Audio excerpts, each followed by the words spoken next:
ఎలాంటి అనారోగ్య సమస్యలకైనా సిమ్టమ్స్ కాదు రూట్ కాజ్ ని సరిచేయటం సెల్ హెల్త్ క్లినిక్ ప్రత్యేకత. Welcome to iDream media. So obesity, ఊబకాయం సమస్య ఇబ్బంది పెడుతూ ఉంటుంది. ఊబకాయం వల్ల అనేక రకాల అనారోగ్య సమస్యలు వస్తాయి, లేదా ఏదైనా అనారోగ్యం ఉంటే కూడా ఒబిసిటీ వస్తుందని చెప్తూ ఉంటారు.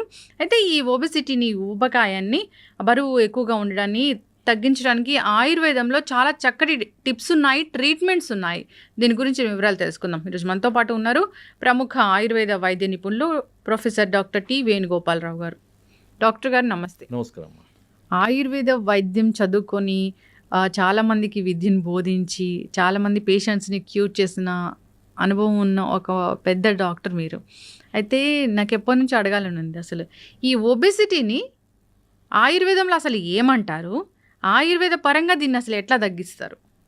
ధన్వంతరి అనమా, ముందుగా ధన్వంతరి మనము ధ్యానించుకోవాలి. ఆయుర్వేద మూల పురుషుడు, ఆయుర్వేద దేవుడు. ముందుగా ఒబేసిటీ లేకపోతే స్థౌల్యం అని ఆయుర్వేదంలో దీనికి పేరు అనమాట. స్థూలత్వ, బల్కీనెస్, బల్కీ బాడీ, హెవీ బాడీ, వీటన్నిటి కూడా స్థూలత్వం లేకపోతే స్థూలత్వం ఉన్న శరీరాన్ని స్థౌల్యం అంటారు. ఈ స్థౌల్యం దేని వల్ల వచ్చిందంటే మేధో ధాతువు యొక్క అతి వృద్ధి, అంటే ఎక్సెస్ డిపాజిషన్ ఆఫ్ ఫ్యాట్. దీనివల్ల మనకి బల్కీనెస్ పెరుగుతుంది కాబట్టి దాన్ని స్థౌల్యము అని ఆయుర్వేదంలో అన్నారన్నమాట. సో దీన్ని మేధో దోషము, మేధస్సు అంటే ఫ్యాట్ అనమాట. సో మేధస్సు యొక్క అతి సంచయం వల్ల వచ్చే స్థౌల్యము, ఓవర్ వెయిట్. ముఖ్యంగా కొంతమంది చూడడానికి హెవీ వెయిట్ లేకపోతే చాలా భారీగా కనపడతారు, కానీ వాళ్ళకి ఫ్యాట్ తక్కువ ఉంటుంది. సో వాళ్ళది మజిల్ కంటెంట్ ఎక్కువ ఉంటుంది. వాళ్ళని మనం ఒబెసిటీ కింద తీసుకోవద్దు, చేయొద్దు. మేధో మాంసాది వృద్ధాత్ చలస్ఫిక్ ఉదర స్తనః. ఎవరికైతే మనకి బాడీ చెస్ట్ బాగా మనకి ఫ్లాబీనెస్, తర్వాత ఊగుతూ ఉంటుందో, తర్వాత తొడలు, చేతులు, తర్వాత పిరుదులు, ఇవన్నీ కూడా బల్కీగా అయిపోయి నడుస్తుంటే కదిలినట్టు, వేలాడినట్టు కనబడుతుంది, వాళ్ళని మాత్రం మనము స్థూలత్వం కింద తీసుకోవచ్చు. రెండోది, మనకి ఏదైతే ఎత్తును బట్టి, వయసును బట్టి ఉండాల్సిన బరువు కంటే ఎక్కువ ఉంటే కూడా మనము వాటిని మనకి ఓవర్ వెయిట్ కింద, ఒబేసిటీ కింద తీసుకోవచ్చు. సో ఒబేసిటీ కొరకు రకరకాల ప్రయత్నాలు చేస్తుంటాం. సో అవి ఎక్సర్సైజ్ పరంగా కానీ, మెడిసిన్స్ పరంగా కానీ, డైట్ పరంగా కానీ, ఈ 3 రకాల పద్ధతులను పాటిస్తూ చాలామంది ప్రయత్నాలు చేస్తుంటారు. సో కొంతమందికి రిజల్ట్స్ కనబడతాయి, కొంతమందికి కనబడవు. కానీ మనకు ఆయుర్వేదంలో ఈ ఒబేసిటీని డీల్ చేయడానికి రకరకాల పద్ధతులు ఉన్నాయి. దాంట్లో మెడిసిన్స్కి సంబంధించిన పద్ధతులు కూడా చాలా ఉన్నాయి. ఆ మెడిసిన్స్ కూడా చాలా ఉన్నాయి. సో దాంట్లో నేను దాదాపుగా ఒక 15 సంవత్సరాల నుంచి నా పేషెంట్స్కి ఒబేసిటీ అనేది, ఓవర్ వెయిట్ అనేది రీజన్ ఏదైనా ఉంటుంది. కొంతమందికి బై బర్త్ అంటే మనకి జెనెటికల్గా వచ్చే ఒబేసిటీ, రెండవది ఎక్కువ తినడం వల్ల వచ్చే ఒబేసిటీ, మూడవది ఏదైనా ఇతర కారణం వల్ల, ముఖ్యంగా థైరాయిడ్ లేదంటే పీసీఓడి ప్రాబ్లం, మెటబాలిక్ ట్రయాడ్ అంటారు అనమాట. PCOD, hypothyroidism, obesity. సో ఈ 3 కలిసి ఉండే రోగాలలో కూడా మనకి ఈ మందు ఇవ్వడం వల్ల చాలా అద్భుతమైన ఫలితాలు వచ్చినాయి. మందు ఒక మెడిసిన్, ఒక కాంబినేషన్ ఆఫ్ మెడిసిన్, అది మీకు అందరికీ చెప్తాను, మీరు కూడా తయారు చేసుకోవచ్చు, వాడుకోవచ్చు, నిరభ్యంతరంగా వాడుకోవచ్చు. ఇంకేం లేదు డాక్టర్ గారు, ఎటువంటి అంటే నాకు ఈ సీక్రెట్ ఫార్ములాని రివీల్ చేయడంలో నాకు ఎటువంటి అభ్యంతరం లేదు. మీకు కావాలంటే కూడా నాకు ఫోన్ చేయండి, నేను దాన్ని మీకు తయారు చేసింది ఇవ్వగలుగుతాను. సో దాన్ని చూద్దాం ఇప్పుడు అసలు దానికి ఏమేమి ఇంగ్రీడియంట్స్ అవసరం ఉన్నాయి అనేది. సో దీన్ని ఏమంటారు, ముందుగా దీనికి ఒక పేరు అయితే ఉంటుంది కదా ఆ కాంబినేషన్కి. దాన్ని యోగరత్నాకరం అనే గ్రంథంలో చెప్పిల్లు అనమాట. సో ఈ కాంబినేషన్ని దాన్ని ఫలత్రికాది చూర్ణం అని చెప్పారనమాట. త్రికాది చూర్ణం. ఓకే, ఈ పేరు గుర్తుపెట్టుకోండి. దీంట్లో ఏమేమి ఉంటాయి, దీంట్లో మొట్టమొదటిది త్రిఫలాలు, త్రికటకాలు ప్లస్ సైంధవ లవణం. సార్ మరి త్రిఫలాలు అంటే ఏంటి, త్రికటకాలు? త్రిఫలాలు అంటే చాలా మందికి తెలుసు, కానీ మళ్ళీ చెప్తున్నా. అది కరక్కాయ, తానికాయ, ఉసిరికాయ. ఓకే, త్రికటకాలు అంటే శొంఠి, పిప్పళ్ళు, మిరియాలు. త్రిఫలాలు, త్రికటకాలు, ఇవి 3, అవి 3 కలిపి 6 అయినాయి. సో దీనికి అడిషనల్గా 7వది సైంధవ లవణం. సో ఇవన్నీ కూడా ఒక్కొక్కటి మనకి ఈక్వల్ పార్ట్స్లో తీసుకోవాలి. ఉదాహరణకి శొంఠి 100 గ్రాములు, పిప్పళ్ళు 100 గ్రాములు, మిరియాలు 100 గ్రాములు, కరక్కాయ 100 గ్రాములు, తానికాయ 100 గ్రాములు, ఉసిరికాయ 100 గ్రాములు, సైంధవ లవణం 100 గ్రాములు, ఇవన్నీ విడివిడిగా పొడి చేసుకొని మళ్ళీ అన్ని కూడా ఈక్వల్ క్వాంటిటీలో కలిపి మీరు ఒక మంచి కంటైనర్లో పెట్టుకోండి, ఎయిర్ టైట్ కంటైనర్లో పెట్టుకోండి. మీకు మెడిసిన్ తయారైపోయింది. ఒక అద్భుతమైన మెడిసిన్, బ్రహ్మాండమైన మెడిసిన్. ఇక ఎక్సర్సైజులు కాదు, ఇక అవి కాదు ఇవి కాదు, ఇక ఊరికే జిమ్లకు పోవాలి, పొద్దున లేచి పరిగెత్తాలి, ఇదంతా అవసరం లేదండి. హ్యాపీగా మీరు రోజు ఇంట్లోనే కూర్చొని వెయిట్ తగ్గవచ్చు. ఆయుర్వేదం అంత అద్భుతంగా పనిచేస్తుంది. ఓకే, సో దీన్ని ఎట్లా వాడాలి మరి? అందరూ సార్ మేము మందు తయారు చేసుకున్నాం, మీరు చెప్పినట్టు మరి వాడే విధానం చెప్పాలి కదా. సో దీనికి ఏం చేయాలంటే, ఇప్పుడు మందు తయారైంది మనకి, దీని నుంచి ఒక 1/2 టీ స్పూన్ వెయిట్ని బట్టి, అంటే మనకి ఉండాల్సిన దానికంటే ఒక 20 కేజీల వరకు ఎక్కువ ఉన్న వాళ్ళు 1/2 టీ స్పూన్ తీసుకోండి. అంతకంటే ఎక్కువ ఉన్న వాళ్ళు 1 టీ స్పూన్ తీసుకోండి.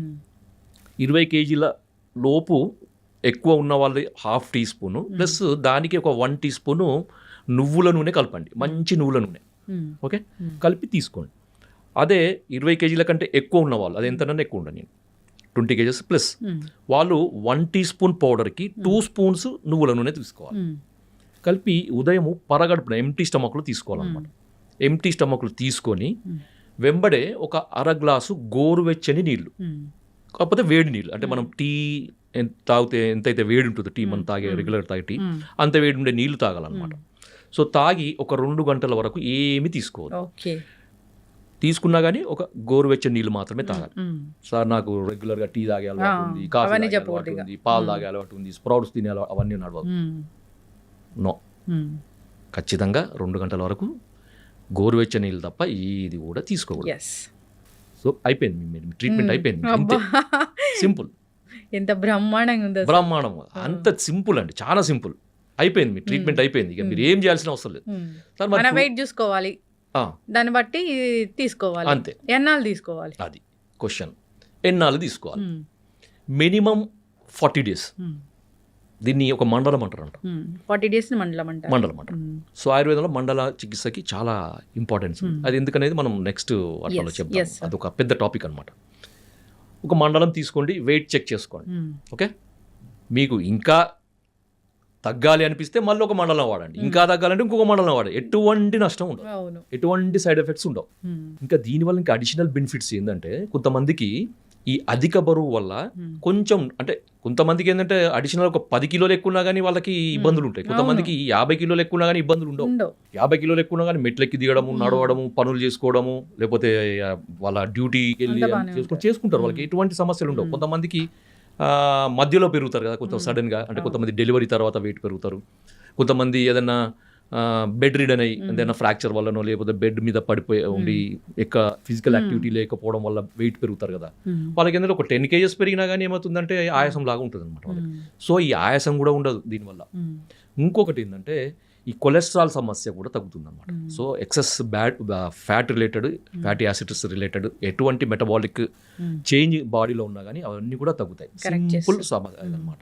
సో ఈ మాత్రం చేయండి, మీ ఒబేసిటీ సమస్య 100% ఖచ్చితంగా తగ్గుతుంది. దీనికి కూడా ఇది మందే కదా, దీనికి పథ్యం ఉంటుందా? ఈ పథ్యం ఏంటంటే, మీరు ఈజీగా తేలికగా జీర్ణమయ్యే ఆహార పదార్థాలు తినండి. ఓకే, అంటే ముఖ్యంగా ఉడకపెట్టి చేసినాయి.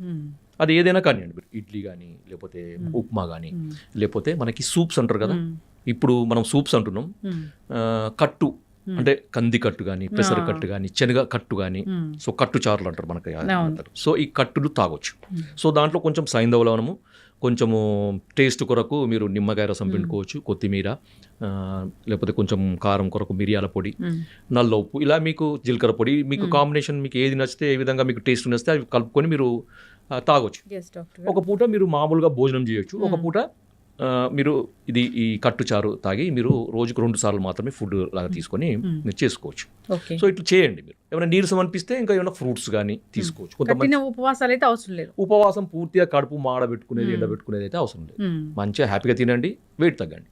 ఈ రెండే నేను చెప్పేది. ఒకటి ఇన్ఫర్మేషన్ డాక్టర్ గారు, నిజంగా ఈ ఒబెసిటీ, ఊబకాయము, ఈ క్లినిక్ల చుట్టూ తిరగడము, తగ్గినట్టే తగ్గి మళ్ళీ పెరగడము, దానివల్ల మళ్ళీ కాంప్లికేషన్స్ రావడము.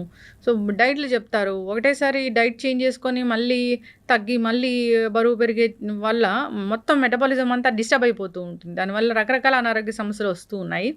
అట్లా కాదు, ఆయుర్వేద వైద్యులు ఉన్నారు, చక్కటి ఇన్ఫర్మేషన్స్ ఉన్నాయి వాళ్ళ దగ్గర, చక్కటి మందులు ఉన్నాయి వాళ్ళ దగ్గర. సో సంప్రదించాలని కోరుకుందాం. చాలా చక్కటి ఇన్ఫర్మేషన్ అండి ఇది.